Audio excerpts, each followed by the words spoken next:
Havendo número legal, declaro aberta a sessão. Alguma emenda à ata da sessão anterior? Aprovada sem emenda. Expediente. Expediente. Comunicação do excelentíssimo senhor ministro do Tribunal Superior do Trabalho, Emanuel Pereira, ao excelentíssimo senhor desembargador Virgílio Macedo Júnior. Senhor desembargador, nestes momentos saturados de dor e saudade, receba nossos fervorosos votos para que Deus recolha a alma de sua mãe, Maria de Jesus Silva, e faça descer sobre toda a família a bênção da resignação, bálsamo sagrado reservado a quem vive sob a proteção da fé. Rogo estender aos demais familiares enlutados a expressão do nosso pesar.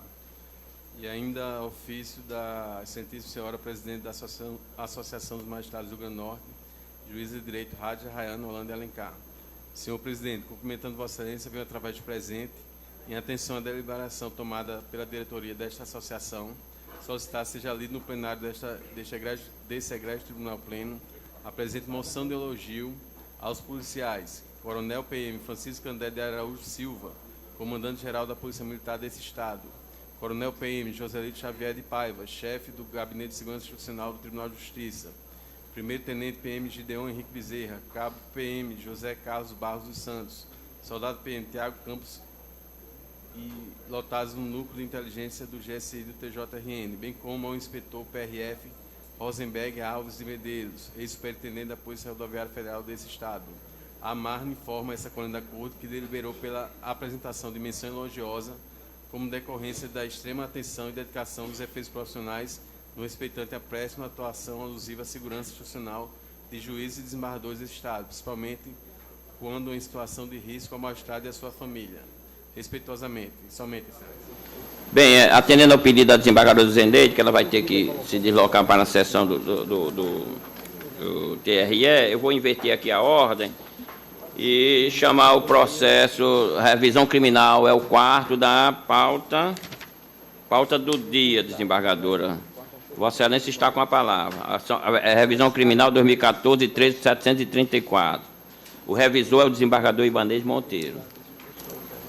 Senhor presidente, esse penal e processual penal militar, revisão criminal, pretensão de cassação da sentença que condenou os revisionados, preliminar de inadmissibilidade da revisão criminal suscitada pela Procuradoria, acolhimento, não figuradas qualquer das hipóteses previstas no 551 do Código de Processo Penal Militar, pretensão de rediscutir a matéria julgada, já sob o manto da coisa julgada. E eu estou trazendo vários precedentes desse tribunal e do TJRS, do Rio Grande do Sul. É como voto? Como voto o revisor. Sem divergência. Todos de acordo com a relatora. Eu chamo o quinto, ação rescisória 2007, 4111, desembargadora Zeneide a relatora, desembargador Ibanez o revisor, impedido desembargadores João Rebouça e Virgílio Macedo. É o RV. Eu estou jogando com os precedentes. Eu sou impedido, né? Mas já está fixada, já está... Todos de acordo com a relatora, inclusive o revisor. Inclusive o revisor, senhor presidente. Julgado, excelência, à unanimidade, nos termos do voto do relator, o SAMBO 6, ação rescisória 2009, 12. 6 também é o RV, né, e na forma de precedente dessa casa. Mesmo julgamento, mesmo da proclamação, eu chamo o número o 7, ação rescisória 2014, 3190. Também da relatoria de Vossa Excelência. Essa aqui é a ação rescisória, fundada no 485, 2 e 4 do CPC, decisão proferida por juiz absolutamente incompetente, em violação à literal do dispositivo de lei, negativa de recebimento de FGTS em favor de servidora, ela era agente comunitária de saúde, durante o período trabalhado sem concurso público. Tem uma prejudicial de mérito suscitada pelo requerido, inépcia da inicial, que eu estou rejeitando, exordial conforme o 488 do CPC, ausência de documentos essenciais na propositura da ação e da ocorrência, sentença recebida que traz todos os fundamentos e pedidos deduzidos pela autora, desnecessidade da juntada do pedido formulado na ação originária, e no mérito, servidora municipal, contrato de trabalho, vínculo jurídico administrativo, competência da Justiça Eleitoral, precedentes do Supremo, do STJ, vício de competência inexistente, contratação irregular realizada após a promulgação da Constituição Federal, nulidade absoluta do vínculo laboral, direito à percepção da verba trabalhista reclamada, garantido pelo artigo 19A da Lei 80.3690, constitucionalidade do dispositivo reconhecida pelo Supremo Tribunal Federal, violação expressa de dispositivo de lei evidenciada, rescisão do julgado em procedência do pedido, observando-se a prescrição quinquenal, e deixa eu trago aqui em evidência uma construção do desembargador Ivanez a respeito. É assim que eu voto, senhor presidente. O revisor, como vota? De acordo com a relatora. Todos de acordo com a relatora.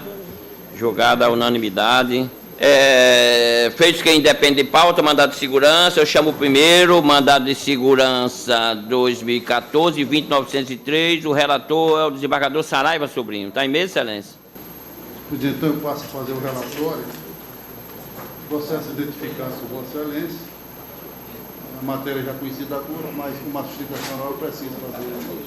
Fica à vontade, senhor. Traz o mandado de segurança impetrado pelo assessor jurídico do Estado, Ricardo César Barbosa, Rata Triunfo, em face de ato ilegal da governadora estadual e do secretário da Administração do Rio do Norte, consubstanciado na supressão do ADTS e GTNS dos seus dolerites, perpetrada após a implantação do regime de subsídio estabelecido pela Lei Complementar 518 de 1914. A 12.1, ao receber-se contra-chefe de julho de 2014, ficaram surpresos com a retirada do adicional e da gratificação, os quais vinham percebendo por decisão transitada em julgado. 2. A vedação disposta para ponto do artigo 12 da devida norma tem efeito apenas ex nunc, não podendo atingi-los, pois suas remunerações foram transformadas em subsídio desde março de 2002, tendo ocorrido ainda a redução dos seus ganhos remuneratórios. Pugnado pelo deferimento da liminar, objetivando a reimplantação das vantagens, e no mérito pela concessão da ordem, trazendo aos autos os documentos de folhas 15 a 78. E despacho de folha 81, reservei na margem da medida antecipatória, após informações pelas autoridades coautoras, havendo o secretário de administração se manifestado da folha 84 e 85, pela subsistência do IEC, a fim de efetuar o exame delibativo de observância dos princípios da economia e legais processuais, deixei de analisar o pleito de Lino, encaminhado aos autos da Procuradoria de Justiça, para emissão de parecer conclusivo. A 7ª Procuradoria de Justiça optou pela denegação da ordem, por decisão de folha, excluir a governadora do polo passivo, ante sua ausência de atribuição para praticar o ato requerido, seu poder. É o relatório de forma sucinta. Em discussão, o relatório aprovado. Vossa Excelência está com a palavra e dispõe de até 15 minutos. Excelência, essa matéria, veja bem, é uma matéria polêmica, que eu tenho certeza de que no seu grau, certo, de recursos, talvez chegue até ao Supremo Tribunal Federal pela repercussão geral. Veja bem, os assessores jurídicos tiveram a sua remuneração já transformada em subsídio parcela única em 2002, pela Lei Complementar 229. Veja bem, Excelência. O artigo 3º da Lei Complementar 229 diz o seguinte: fica alterado o regime jurídico concernente à remuneração dos assessores jurídicos do Estado, que passa a ser constituída de parcela única. Veja bem, ele diz, fica alterado o regime jurídico, subsídio, concernente à remuneração dos assessores jurídicos, que passa a ser constituída de parcela única, sobre a qual incide exclusivamente o adicional por tempo de serviço, a razão de 5% por quinquênio de serviço público efetivo até o limite de 7 quinquênios e ainda o salário família. O disposto neste artigo estende-se aos assessores jurídicos aposentados e pensionistas. Foi direto, transformou em subsídio. Então, a parcela única, ela fundiu todas as vantagens e assegurou isso aqui por lei. Veja bem, Excelência. De 2002 até 2014, os vencimentos e a remuneração dos assessores jurídicos todos eles ficaram congelados. ficou congelado os vencimentos. Em 2014, 12 anos depois, foi enviada a mensagem de iniciativa do governo para a Assembleia Legislativa, onde, entendeu, depois de promulgado, tomou forma da Lei Complementar 518 de junho de 2014. No artigo 18 desta lei, Excelência, diz o seguinte: o disposto nesta lei complementar aplica-se no que couber aos aposentados e pensionistas oriundos da assessoria jurídica. Então, veja que a lei já estendeu aos inativos no que couber, respeitando o direito líquido e certo de cada um. No artigo 11 desta lei, é onde vem a discussão, Excelência. Diz o seguinte: o titular de cargo público de provimento efetivo de assessor jurídico passa a receber subsídio fixado em parcela única de acordo com a classe em que esteja situado. Veja bem, criou de novo a parcela única. Já havia sido criada, é por isso que eu digo que também essa matéria tem que ser discutida, entendeu, até nos tribunais superiores. Criou de novo a parcela única. E diz o seguinte: conforme os valores prescritos no anexo 1 desta lei. Não mudou nada, simplesmente fundiu a parcela única, o subsídio que recebia, a GTNS, que ele recebia a base de 100% já aprovado por esta Corte e ratificado por decisões dos tribunais superiores, até o Supremo Tribunal Federal. Também foi retirado o adicional por tempo de serviço. Veja bem, no artigo 12 desta lei, diz o seguinte: a percepção do subsídio pelo titular do cargo público de provimento efetivo de assessor jurídico não exclui o pagamento das seguintes vantagens pecuniárias: 13º salário, adicional de férias, retribuição por exercício de cargo de provimento em comissão e função de confiança ou indenização. No parágrafo único, Excelência, diz o seguinte: fica vedada a percepção de qualquer outra espécie de vantagem pecuniária, além das prescritas neste artigo, inclusive os adicionais por tempo de serviço já assegurado por lei, que transformou a remuneração, em 2002, em parcela única, subsídio. Então, num aumento de salário, após 12 anos, ele funde, que não houve praticamente aumento nenhum de salário. Simplesmente fundiu de novo e retirou as vantagens que estavam asseguradas por lei e por parcela única, já a parcela única. Então, isso é inadmissível.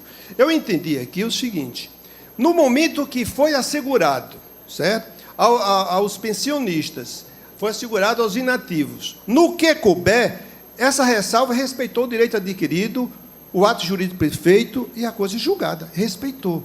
Mas com relação aos servidores ativos, nesse parágrafo único, eu entendo que ficou omisso, vírgula, respeitado o direito adquirido, o ato jurídico perfeito e a coisa julgada, estava correto. Então, eu entendo, Excelência, e confio que essa Corte irá analisar com todo o prestígio que eu sei que tem, o efeito dessa lei não pode ter efeito ex tunc, de maneira nenhuma. Tem que ser respeitado. O efeito dela deve ser daqui para frente, ex nunc. Porque o novo servidor, ou seja, o novo assessor admitido para o concurso público, aplica-se. Mas a quem já está assegurada a parcela única por lei, isso não pode. Isso entendo que não pode. Está vendo? Entendo que não pode. Veja bem, Excelência.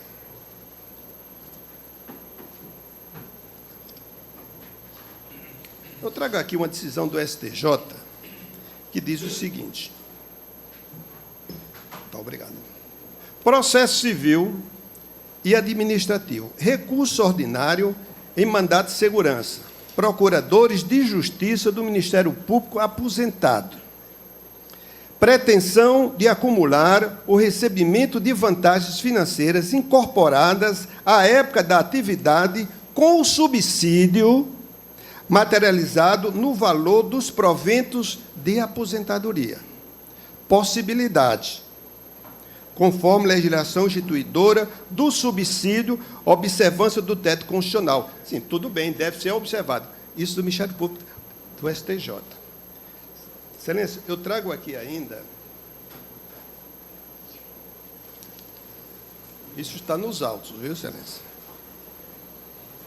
O STJ, do STJ, o RESP, número 13.470, de Goiás. Adquirido o direito à vantagem individual, não pode ela ser reduzida por lei posterior. Veja bem. Adquirido o direito à vantagem individual, não pode ser ela reduzida por lei posterior. O Estado pode reduzir este adicional ou mesmo extingui-lo, mas só o poderá fazer para o futuro, respeitada a situação jurídica definitivamente constituída daquelas que já dispõem deste direito. Excelência, veja o Supremo Tribunal Federal, num caso inerente. O advento do novo diploma legal não pode, de forma alguma, prejudicar as situações já consolidadas, sob pena de se fazer tábua rasa do direito adquirido. Supremo Tribunal Federal, recurso extraordinário 9264 de Santa Catarina. Então, esta lei, Excelência, fere frontalmente o direito adquirido dos assessores jurídicos. Fere o direito adquirido que já foi adquirido por lei, que foi já incorporado por lei, e já existe a parcela única. Não pode, num aumento... Bem, recentemente, o pessoal, os agentes de polícia, delegados, escrivães, tiveram um aumento agora, mas foi respeitado o direito deles, que estava consignado na Lei Complementar 270, no artigo 94. Falo isso porque eu sou advogado deles. A Procuradoria, Excelência, agora, recentemente, os procuradores tiveram aumento e não foi retirado nenhuma das vantagens. A Defensoria, que recebe como subsídio, também teve um aumento agora, não foi retirado uma só vantagem. Por quê? Por que sacrificar os assessores jurídicos? Então, entendo, Excelência, que é um direito líquido e certo deles, por lei e por decisão judicial, transitada e julgada em todas as instâncias. No aumento do valor do subsídio, não pode ser retirado. Então, os impetrantes confiam nesta Corte que se faça justiça. Tenho certeza que essa matéria não vai ficar por aqui. Ela vai terminar no STJ e talvez, como disse no início, até o Supremo Tribunal Federal, porque tem uma repercussão geral, um aumento do valor da parcela única, retirar o já adquirido quando foi constituído em parcela única. Isso é impossível. Isso é desestabilizar o direito e a segurança jurídica. Muito obrigado, Excelência. Eu vou a palavra ao relator. Pois não, senhor presidente, eu agradeço ao ilustre advogado. Senhor presidente, não prospera o mandamos. Para tanto, vale tecer breves considerações acerca da natureza jurídica do subsídio. Está aí, Vossa Excelência, eu serei sucinto o mais breve possível. Com o advento da Emenda Constitucional 19 de 98, eis surgiu a figura da aludida instituto, qual seja a contraprestação paga pelo Estado em forma de parcela única, possibilitando a modificação do sistema remuneratório dos agentes públicos. Tal mudança visou moralizar e desfazer disparidades salariais, porquanto vedado o acréscimo de qualquer vantagem sobre tal parcela, ressalvadas as garantias constitucionais, verba considerada por lei, como de caráter indenizatório, dentre outras específicas. Sobre o tema, a lição dos mais abalizados doutrinadores, eu trago de Lei da Cunha Júnior, peço bem para não ler, Odete Bedauá, Maria Silva Nela de Pinheiro, não é? Exatamente em cima dessa temática, e digo, depreende-se, pois, que a expressão parcela única não deve ser interpretada literalmente, sendo admitido pelo próprio sistema constitucional, artigo 39º da Constituição Federal, a continuidade de pagamento de algumas verbas em conjunto. No caso específico dos autos, resta saber se o ADTS e a GTNS, preexistente na remuneração dos impetrantes, devem subsistir com o advento da Lei Complementar 518/14, que dispõe sobre a estrutura, carreira e grupo ocupacional do titular do cargo de provimento efetivo de assessor. No meu entender, malgrado as considerações bem aduzidas pelo eminente advogado, a resposta é negativa.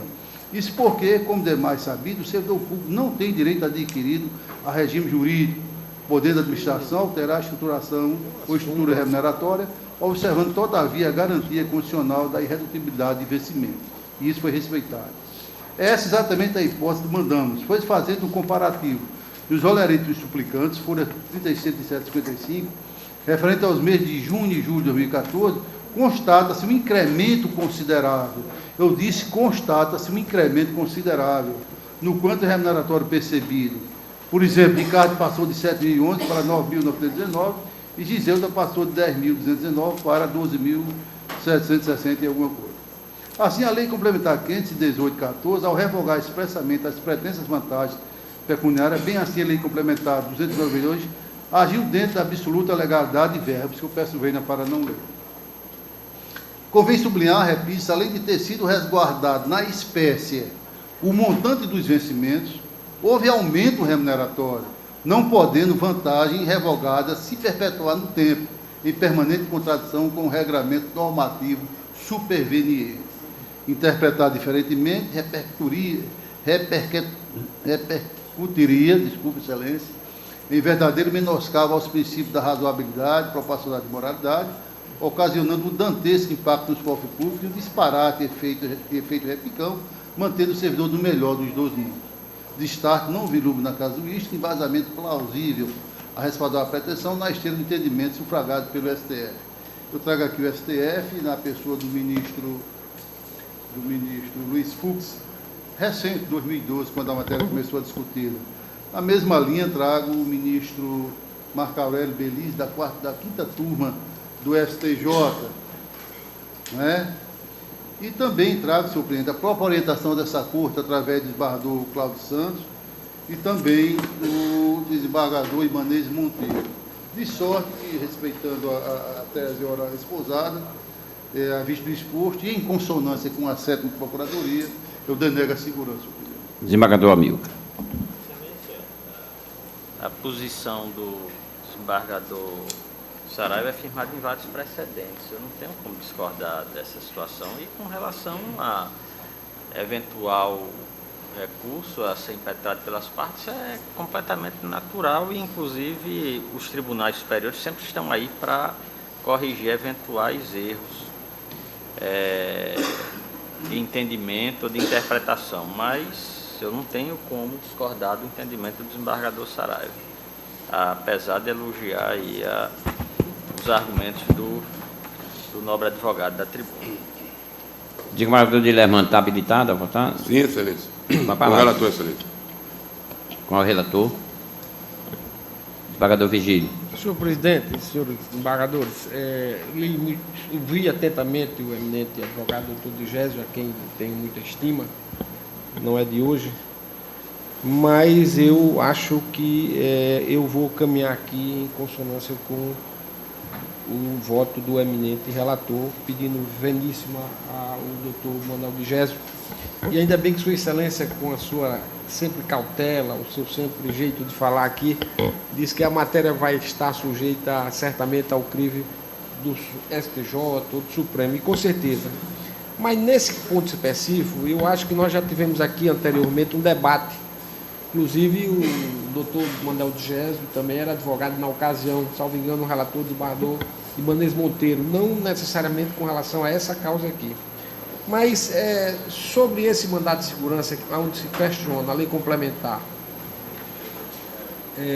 518 de 2014, o seu parágrafo único, no quanto fixa o chamado subsídio, a exemplo do que fez com todas as demais carreiras jurídicas, notadamente a magistratura, o Ministério Público, a própria Defensoria, ele é muito imperativo quando diz no parágrafo único, onde se exclui as possibilidades de pagamento daquilo que pode ser feito no que está escrito na lei, e aí é consonante, de que fica vedada a percepção de qualquer outra espécie de vantagem pecuniária, além das prescritas neste artigo, inclusive os adicionais por tempo de serviço. Quer dizer, essa foi a vontade do legislador estadual. Não é? O legislador estadual aqui, no caso, a nobre Assembleia Legislativa, quando aprovou essa lei, foi não é, sancionada, promulgada pelo chefe do Poder Executivo, no caso da chefe do Poder Executivo, o fez de forma inequívoca, dizendo muito claramente para todo o servidor público e para toda a sociedade: olha, os assessores jurídicos doravantes não mais perseveram senão essas e essas e essas outras vantagens. Essas outras, nominalmente, ficam de fora. E aí o desembargador Saraiva foi muito feliz quando faz um cotejo aqui com relação ao olerite pelos eminentes impetrantes aqui, eminentes servidores de muito tempo, não é? Todos dois, não é? De que talvez não fosse da forma que eles quisessem a percepção, mas quer ou não, bem ou mal, como eu costumo dizer, certo ou errado, a norma é nesse sentido e me parece que ela é inequívoca. Não fosse outra razão de dizer que nós temos uma súmula e que o Supremo Tribunal Federal já teve ocasião, não é, de, com relação a essa leva de leis que o ano passado vieram em função de uma exigência que foi até de uma parcela da sociedade para que houvesse um limite do teto constitucional, o Supremo, salvo engano, já adiantou, notadamente com relação aos auditores, né, de que se deviam abaixar para o limite, né, do caso que seria o limite dos desembargadores, né. Os auditores estavam ganhando alguns até 50, 60 mil reais e tiveram eles todos que baixarem ao teto que seria do desembargador, não é, que todos vocês sabem quanto é, que é muito menos.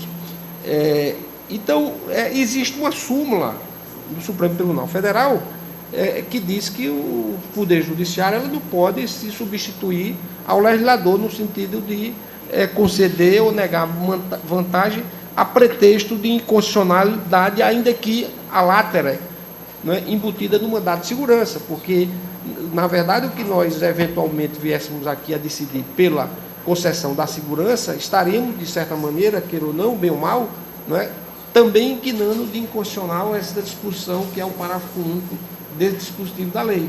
E assim nós não podemos fazê-lo. Até porque também não foi objeto do pleito do eminente advogado, nem tampouco visto no parecer da Procuradoria, que foi pela delegação, não é, do mandame. De sorte que eu pedindo venha o eminente advogado, não é?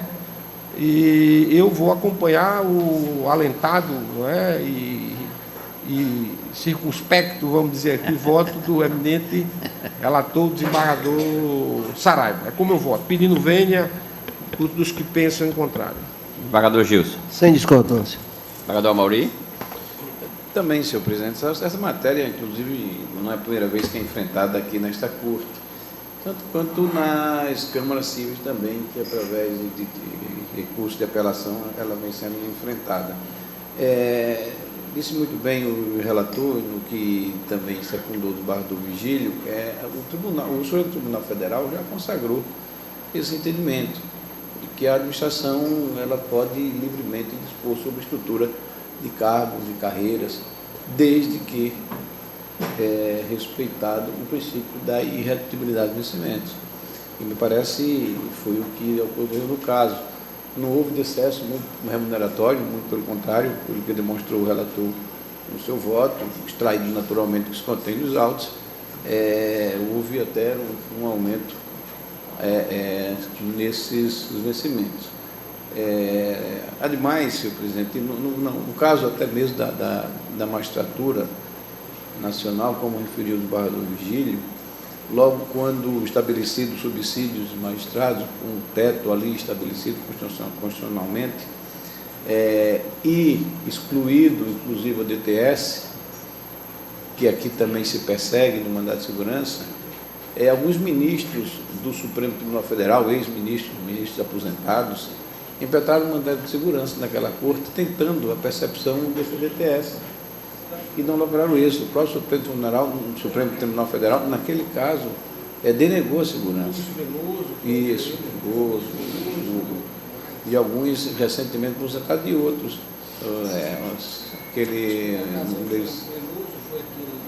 foi velho, foram uns 4 ou 5 ministros, não é, que impetraram o mandado de segurança exatamente com o objetivo de alcançar o DTS que havia sido extinto com a implantação do subsídio, o parcela única, como queiram chamar. De modo que, salvo futura mudança de entendimento do Supremo sobre a matéria, eu vou também pedir ao outro advogado que bem sustenta suas teses na tribuna, quando aqui ocupa, mas eu vou acompanhar o relator, senhor presidente. Desembargador Judite. Excelência, a matéria já foi bastante debatida, tem precedentes, eu acompanho o relator. Desembargador Cláudio. Não obstante a bem arrazoada defesa que o doutor Digésio brilhantemente sempre faz da tribuna deste plenário, das tribunas das câmaras, há de se convir que, no caso dos magistrados e dos integrantes do Ministério Público, ninguém logrou êxito no Brasil. Quer dizer, eu particularmente perdi 25% de adicionais, outros tantos, 35%, quem estava no limite, e ninguém conseguiu reverter isso no Brasil. É uma situação em que nós estamos entre o justo e o legal. De outra forma, também a remuneração dos assessores não é justa. Dá uma parte, excelência. Porém, só um minuto, por favor. Porém, nós temos que aplicar essa regra do subsídio único a todos. É verdade que há uma ou outra categoria no Estado que está recebendo alguma coisa, embora a Constituição seja clara relativamente ao subsídio único.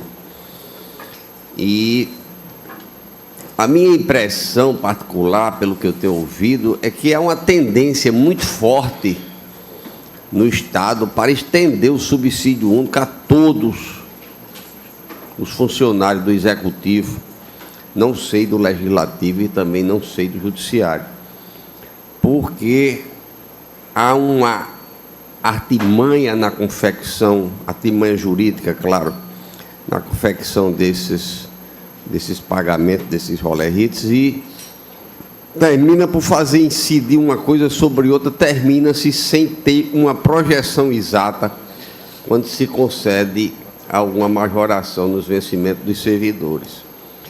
E o subsídio único, portanto, dá uma previsão exata de quanto vai ser o custo com o pessoal, de formas que, fazendo esse registro a respeito da bem lançada defesa, eu acompanho o voto do relator, porque assim tenho votado em outros tantos processos. Desembargador Expedito. Com os precedentes, com relatores. Então, a unanimidade denegou a segurança. Eu chamo o segundo mandado de segurança 2014-12-724. Desembargador de Lermano, está em mesa, excelência? Tem a seguinte emenda constitucional administrativo: concurso público para técnico de enfermagem. Candidata aprovada dentro do número de vagas previsto no edital para a respectiva região. Direito líquido e certo à convocação. Nomeação imposta no prazo de validade do concurso precedente dos tribunais superiores e desta Corte. Concessão da segurança, confirmando-se a liminar anteriormente deferida. Alguma divergência? Julgado o terceiro ao mandado de segurança 2014-16-352, também da relatoria de Vossa Excelência. Onde é impetrante André Barros Bezerra e impetrante secretário estadual de Saúde. Tem a seguinte emenda, excelência: constitucional administrativo, mandado de segurança, preliminar de ausência de prova pré-constituída, rejeição.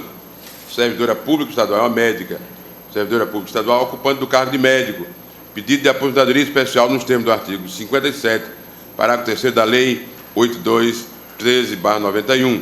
Requerimento administrativo indeferido pela autoridade impetrada. Comprovação de tempo de serviço permanente, não ocasional nem intermitente, em condições insalubres por mais de 25 anos. Súmula vinculante 33 do Supremo Tribunal Federal. Direito líquido e certo na impetração. Concessão da segurança da esteira de precedentes, excelência. Excelência, eu peço vista do processo. Vista antecipada? Não absolutamente para divergir, mas para examinar esse caso que ainda me preocupa muito. Essa insalubridade da saúde. É um médico que exerce há 25 anos, uma médica que exerce há 25 anos. O demais aguarda o voto vista, o vista antecipado. É porque, só para explicar, desembargador, eu vi agora uma decisão a respeito disso, de um Estado que absolutamente não tem legislação a respeito, como é o caso do Rio Grande do Norte, e que se manda aplicar novamente, me parece que o artigo 75 ou 57, salvo engano, da lei dos funcionários públicos federais, que tem que provar, não é um contra-cheque apenas, a gente já conversou muito, discutiu muito sobre isso aqui, mas tem que provar a situação de fato de insalubridade, e tem uma série de regras na legislação federal que é muito rigorosa com relação a isso. É o caso, Excelência. Então, eu estou... examinar, está nos autos comprovados, não só no contra-cheque, mas o efetivo exercício. Não, eu está completamente à vontade para examinar. Claro, muito obrigado. Eu louvar a gentileza de Vossa Excelência. O que eu estou dizendo é que tem que se abrir um processo administrativo para verificar se a atividade exercida de fato pelo médico, ele é uma atividade insalubre. Então, aqui no Rio Grande do Norte, como não tem legislação específica estadual a respeito, os estados estão remetendo à legislação federal, que deve se abrir esse processo administrativo. Eu vou examinar só porque é uma novidade que eu vi ultimamente, eu mais nunca julguei esse tipo de processo aqui. Não absolutamente para dividir, mas para verificar. Ok, pedido de vista antecipado, todos concordam, aguardo o voto vista. Recursos em mandado de segurança, embargador expedito. Tem um embargo de declaração, né, embargador? E pode também, em seguida, chamar o agravo. O agravo... Excelência, é Sindicato dos Autores Fiscais do Rio Grande do Norte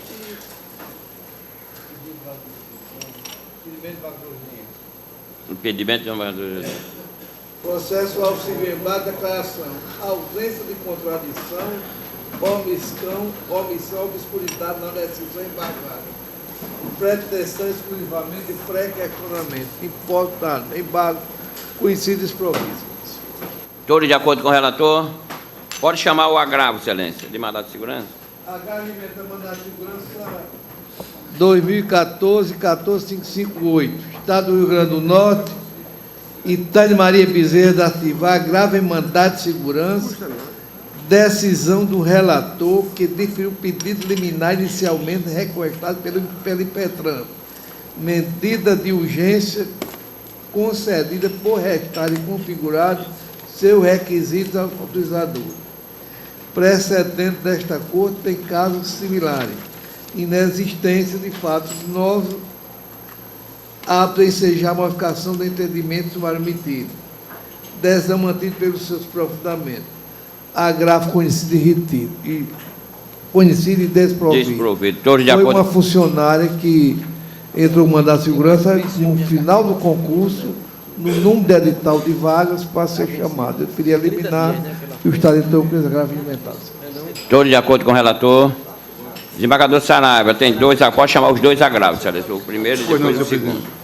O primeiro, senhor presidente, é agravante Silene Leandro Bezerril, através do advogado Flávio Roberto, e agravado do Estado do Rio Grande do Norte. Senhor presidente, a matéria é bem deslindada pela própria emenda do acordo, que eu digo o seguinte: agravo regimental em mandado de segurança, em deferimento da inicial, por item impetrado em face de sentença destituidora de curatela, apelo pendente de admissibilidade do primeiro grau, sujeito a correição parcial, utilização do mandante como sucedâneo recursal, cumprimento do comando sentencial que está na forma do artigo 1184 do CPC, ausência de ilegalidade ou teratologia, descabimento da via eleita, precedente do STJ e desta Corte, manutenção do deciso, conhecimento e desprovimento.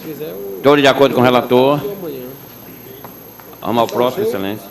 Segundo, senhor presidente, é agravante Anaximandro Rodrigues do Vale Costa e outros, e advogado Marco Lanús Lima Xavier, agravado à Justiça. Eu digo também de maneira resumida, penal e processual penal, agravo regimental em ação penal originária, imputação do crime de fraude à licitação, artigo 89 da Lei 8.666/93, fase de recebimento da denúncia, desmembramento em relação aos denunciados não detentores da prerrogativa de foro, entendimento consolidado no STF, ausência de prejuízo relevante, precedente desta Corte, manutenção do deciso, conhecimento do presidente e desprovimento. Desprovimento do recurso, todos de acordo com o relator. Desembargador amigo, a Vossa Excelência tem um agravo, não? Com a palavra. Comumente, sobre a apreciação dessa Corte em sede de agravo, em mandado de segurança, são aquelas liminares que são concedidas por nós no concurso da saúde do Estado do Rio Grande do Norte. E eu digo aqui o seguinte: aprovação dentro do número de vagas, prazo de validade do concurso exaurido, direito à nomeação assegurado liminarmente, alegação de vedação legal por essa nomeação no pagamento de parcelas pecuniárias antes do trânsito julgado de decisão, inexistência de afronta dispositivos nos artigos 1º e 2º da Lei 9.494/97 e no artigo 7º, parágrafo 2º da Lei 2016 de 2009. Direito do candidato à imediata contraprestação pecuniária pelo efetivo exercício do cargo público. Precedente desta Corte de Justiça do STJ. Agravo conhecido desprovido, decisão mantida. Já na sessão retrasada, inclusive eu e o desembargador Glauber trouxemos. Desprovimento do recurso, todos de acordo. Desembargador Glauber, Vossa Excelência tem um embargo de declaração. Então, sim, senhor presidente. Embargo de declaração em mandado de segurança número 2013-021-826, dígito 7, embargante Estado do Rio Grande do Norte, embargado Serviçal do Nordeste Comércio, Representação e Transporte Limitada. O voto está disponibilizado, senhor presidente, e a leitura da emenda eu acho que é suficiente. Embargo de declaração em mandado de segurança, indicação de omissão e inexistência, fundamentação suficiente acerca da controvérsia sobre apreciação, fins de pré-questionamento, vícios do artigo 535 do CPC ausentes, embargos conhecidos e rejeitados, senhor presidente. Todos de acordo com o relator? Julgado. Desembargador Amauri, Vossa Excelência tem um embargo de declaração. Tem, excelência, mesmo embargo de declaração em que embargante Maria de Fátima da Costa e outros embargados do Estado do Rio Grande do Norte. Embargo de declaração, senhor presidente, é contra o acórdão desta Corte, em que aponta a omissão numa ação rescisória que foi julgada extinta após a contestação. Foi indeferida a inicial e no embargo, a embargante é que aponta a omissão quanto à fixação de honorários advocatícios. E no ponto, senhor presidente, eu estou acolhendo os embargos, reconhecendo que realmente houve omissão e, via de consequência, estou suprindo para fixar a verba honorária em R$3.000. Ok. É como estou votando, sem, contudo, efeito modificativo aos embargos, apenas para suprir a omissão, fixando em R$3.000 os honorários. Todos de acordo com o relator? Está julgado. Desembargador Cláudio, Vossa Excelência tem 2 embargos. Excelência, esses 2 embargos de declaração propostos pelo Estado do Rio Grande do Norte diz respeito àquelas decisões sobre o RV, que já foi julgada, fato que já foi julgado pelo Supremo Tribunal Federal. Eu estou simplesmente conhecendo e rejeitando os embargos. Todos de acordo com o relator? Está julgado, excelência. Desembargador Dilermando, Vossa Excelência tem uma exceção de suspeição? Correto, excelência. Exceção de suspeição 2014, 0189763, de São Gonçalo do Amarante, segunda vara civil, onde é recipiente Antônio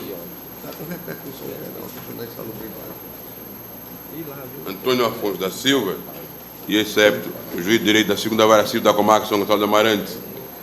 Na verdade, é uma inconformação com as decisões e, ao invés de interpor os recursos, a parte está interpondo uma exceção de suspeição e afirma recipiente que a excepta estaria sendo parcial na condução das ações de guarda e de busca e apreensão ajuizada em desfavor de ASDA por haver desprezado as provas por ele produzidas, restringindo a convivência entre ele e sua filha, por haver deixado de determinar a realização de estudo social em sua casa e por ter decidido sempre em favor de outra parte. Requer, por conseguinte, a procedência do pedido de suspeição. Eu digo, pronunciando-se sobre a exceção de suspeição, diz a excepta que não tem envolvimento com qualquer das partes, nem interesse pessoal no julgamento dos citados feitos, não havendo, portanto, qualquer razão plausível para se duvidar de sua imparcialidade. Argumenta ainda que a alegação de suspeição não se deve somente ao inconformismo do recipiente quanto às decisões por ela tomadas. Deve tão somente a isso, uma vez que contrárias ao interesse, embora todas elas propusessem a resguardar o interesse da criança. Explica que o processo está sendo conduzido dentro dos âmbitos legais, inclusive com determinação de realização do estudo social na casa do recipiente. E eu digo, para a caracterização da suspeição, é mistério a demonstração pelo recipiente do interesse do excepto no julgamento da causa em favor de uma das partes. Segundo o recipiente, o interesse da excepto no julgamento da causa seria decorrente do fato de ter ela desprezado as provas por ele produzidas, de ter restringido a convivência entre ele e sua filha e ainda de ter deixado de determinar a realização de estudo social. Eu digo que, pelo exame dos autos, constato, no entanto, ser infundada a alegação de suspeição da excepta feita pelo recipiente, desde que a guarda da criança foi inicialmente entregue por livre e espontânea vontade pelo próprio genitor, ao recipiente da sua sobrinha, contra quem moveu a ação de busca e apreensão. Alegou o autor ainda, ao recipiente, que a guardiã tem dificuldade no seu contato com a filha, como proibida de passar o fim de semana. Enfim, na verdade, são insurgências contra decisões, e a parte não interpôs os recursos devidos, e, diante do inconformismo, quer tentar tirar o juiz de processo com a ação de suspeição, que não está em nenhum momento divulgado dos autos. Inclusive, nem consta dos autos que tenha interposto os recursos devidos nas oportunidades. É da segunda vara civil de São Gonçalo de Amarante. É Josane, é? Não, era da Paraíba, aquela menina, doutora... Não. Tem o nome dela. O mais interessante é por isso, porque não há nos autos comprovação de que, diante das insatisfações, não há nem recurso. Aí entra com a decisão de suspeição. Se a moda pega, né? Se há qualquer insatisfação e há qualquer irregularidade, há recursos, né? E não... Então, Vossa Excelência, a conclusão é improcedência, né? Inclusive, no voto aí, a correção que tem, falando lá no final... Todos de acordo com o relator? Está dizendo lá no voto que deve prosperar. Não deve prosperar a alegação de suspeição. Okay. Desembargador Glauber, Vossa Excelência tem um... não deve, está falando. Vossa Excelência tem um conflito, né? Não está. Mais algum processo que independe de pauta?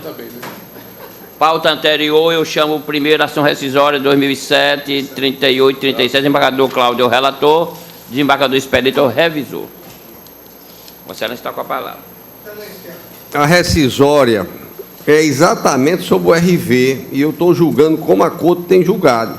Proposta por José Bonifácio Manissoba, e quero também, mais uma vez, dizer a Vossas Excelências que tenho conversado com outras pessoas a respeito dessa questão, e até agora ninguém sabe realmente aclarar e trazer um norte líquido, como diz o Código de Processo Civil, a respeito do que quis dizer o Supremo. Mas eu estou repetindo o que diz o Supremo, conclusivamente, Todos nós. não é? E isso tem sido julgado aqui, que não pode ser baixar, que a questão da reestruturação da carreira, enfim. Estou julgando como os precedentes. Agora, com certeza, se o Supremo não sabe o que está julgando, você imagina nós como é que vamos aplicar isso. Então, eu estou com os precedentes. Eu também. O revisor também? Todos de acordo com o relator. Nosso amigo, doutor Procurador-Geral, que Deus o tenha em um bom lugar, disse que economizou 10 bilhões. Eu não sei onde foi esse dinheiro todo, não, mas de qualquer maneira. O segundo, segundo ação penal originária, 2012, 7118, desembargador Expedito. Guardou carta de ordem, cumprimento. Ok, senhor. Pois não, excelência. Embargo à execução.